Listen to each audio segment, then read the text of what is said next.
Kingdra is one of the safest picks that you can use in Summer Cup, and if you are not using it already, start doing so because Summer Cup is ending very soon. So we're gonna use this very safe pick alongside two of those wildcards that exist in the meta of Summer Cup. So Roserade up in front, having at the back Turtonator with Kingdra, a double dragon backline, but at the same time we can provide so much pressure with our moves. So we're just gonna keep going at it with the outrage over Toxapex, and let's see how our opponent decides to take this, because as it seems so much damage will be exchanged not only with that outrage but also with Sludge Wave. Now we get access to the Octazooka, which is gonna do some decent pressure on their end, and after we debuff them as well, we have nothing to fear with our second dragon type Pokemon, able to completely farm down at this point. Was this my imagination, or did this Vigoroth just use Incinerate? That was crazy, I believe it did. And of course we can farm down right after with our Poison Jabs. So Roserade is an amazing Pokemon as well with those Poison Jabs, with the Weather Balls or the Grass Knot, so feel free to use it if you feel like you have to, because it will never let you down. We're never gonna give you up, yeah, something like this. Anyways, into the next battle now. Was that the Vigoroth up in front? I hope it doesn't use Incinerate, and on the switch we're meeting up with Charjabug. We can definitely survive one move as we're pushing for the knockout, and before the farm is done we have one more Octazooka to apply even more pressure on their shield scenarios. Both of them shields are out of play, so now Turtonator can emerge like a perfect sweeper on this one, able to completely farm down with our moves. Nothing to worry about here. The Excisors, the discharges are all gonna be resisted, and of course on the plus side for us, of course, it's gonna be debuffed as well. So now with them returning into the battle with Vigoroth, we managed to get on overheat to destroy them down almost with the one shot. I know that even if they hit us here with a move, we can easily survive it, so down they go in the process. And since we already know that they have a Skeldritch at the back, our Grass Knotter here is kinda of a game changer for us, because we can sacrifice it for greater good and keep those shields alive for that Turtonator. So by having both shields for the end game, we managed to pull through this one with our Incinerate damage over that other Incinerate user.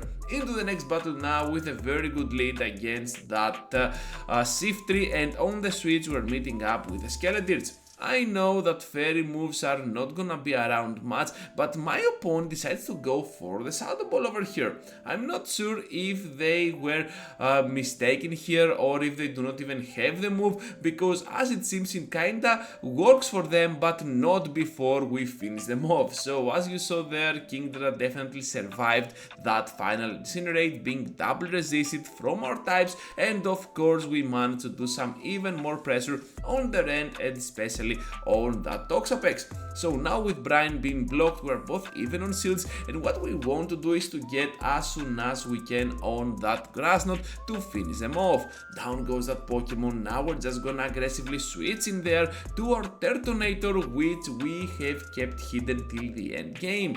This means now that they are not gonna expect it, and of course by having one shield by our side we can easily farm down without spending any sweat at all. A terrible lead now in the next one against Salazzle, so our Kingdra will most likely be our main safe switch on this one. We're just gonna take the move, and right after we meet up with a Gourgeist having Razor Leaf. After the debuff we're gonna fall like a pretty nice piece of paper or whatever, but not before we land the big nuke on that Pokemon. Down they go. We're just gonna keep going at it now with our Weather Ball, and I'm pretty sure that they have to start blocking their Pokemon, otherwise we're completely farming down. Since now they have a Trevenant at the very end, this means that we can easily snipe them down with our Incinerates, so no big at all for our Turtonator. They realize it and they back out from this battle.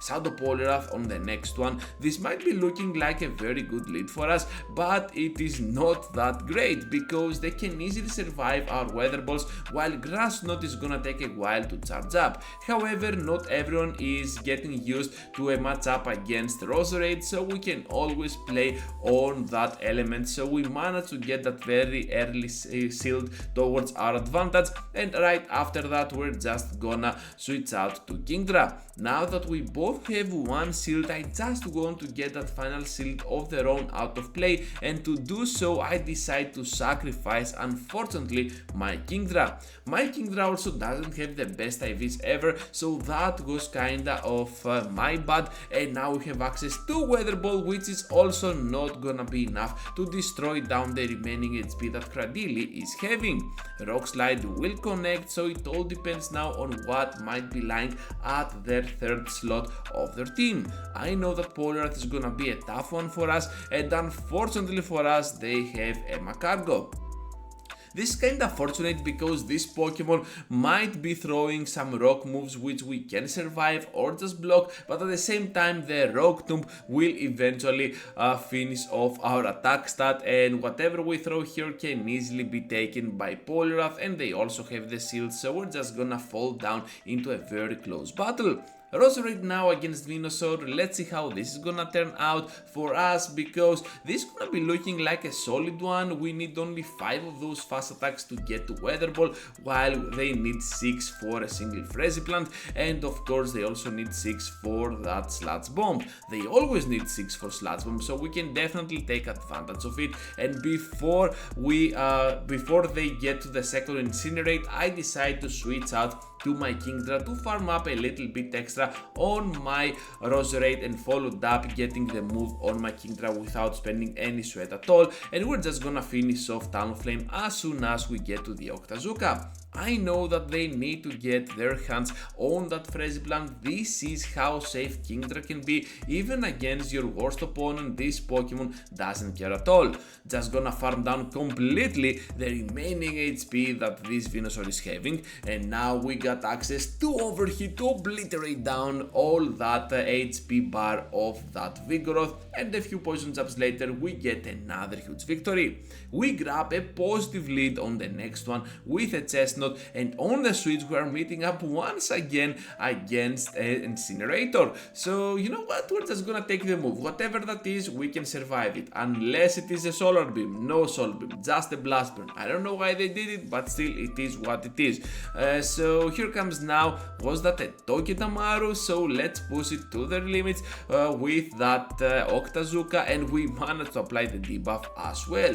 This is gonna be looking like a solid battle for us. They need to get to the Wild Charge, but instead they throw just a Fell Stinger, which is absolutely great news for our Kingdra. And Kingdra now will just drop them to no HP after they top left this battle, as it seems. So yeah, trainers, Kingdra is an amazing option. I really recommend it to you, and as soon as they return to the battle with Chestnut, I'm just gonna incinerate it down with my Incinerates, only with 3 of those fast attacks. Into the next battle now with a Charjabug up in front. So this is obviously kind of a good lead for us, especially with us having access to that Weather Ball being Fire type, and after we get a shield out of them, I decide to switch out on my own Kingdra, since I know that they cannot get to the outrage right on time. Able to completely farm down at this point without spending any shield at all. Kingdra against Kingdra, but our own is just gonna dominate here, and now with Turtonator over the Charjabug, we're just gonna keep going at it with a complete farm down. I'm telling you, this Turtonator is an amazing Pokemon and a pretty good anti-meta one. So Charizard returns into the battle, and all we need to do is to reach to a couple of those Dragon Pulses, and as soon as they get to a move, I decide that we need to block no matter what, keeping our Turtonator alive for the very end game. Dragon Pulse here is definitely gonna destroy them down, and do one more Incinerate to guarantee the victory. Into the next battle now with a Vigoroth up in front. This is obviously kind of a good one for us once again, but at the same time those body slams are gonna hurt us a ton, and counter damage might be resisted, but still over time it's gonna add up. So they end up getting to the Tropius on the switch, but we got access to Weather Ball. Perhaps I could stay in here, but I decide to switch out on my Turtonator to completely farm down in the process. Is this gonna be an RLAce? No, oh my goodness, it is. Okay, for a moment I thought this was gonna be just a Leaf Blade, but my opponent definitely got there. Now by blocking the Bolt Slam, we can easily start getting some shields out of play with our Dragon Pulse, but my opponent decides to take the move. Now Wigglytuff joins the party as their final Pokemon, so they depend a lot on that one by keeping those two shields alive and well for the Charmer and the end game. I know that Roserade has to do all the heavy work here because my Dragon type Pokemon will not appreciate the extra damage. Unlike Turtonator, my Kingdra will take super effective damage, so we need to be extra careful, and as soon as we get to those Weather Balls, we need to drop them on the Charmer and get a victory before they finish us down. Into the next battle now with another Vigoroth. This one looks kinda huge. Is that an extra large? Perhaps. XXL for the win, but till then we need to block the following move. So as you can see here, my Weather Balls are gonna be kinda on time, and of course we can win those CMPs, so we kinda have the upper hand, but at the same time they can also have the upper hand if they want to go for that double shield. So my opponent here goes for the Rock Slide, easy farm down from there to the end, and of course now Toxapex joins the party. If I could let my Roserade go down, perhaps this Toxapex could be aligned with my Turtonator, and I definitely want to avoid that at all costs. So instead I get Kingdra over Toxapex, and it depends on what they might be having at the very end. They join the party with that Trevenant, and of course those Incinerates will deal so much damage on that poor Pokemon. I want to get my hands at least to the Dragon Pulse to thread them, but my opponent definitely farms me down, and that is gonna be a close loss that could have been avoided if I was kinda more careful. Anyways, well played to my opponent, and down we go now to the Brine, which is kind of a big irony because that move is double resisted.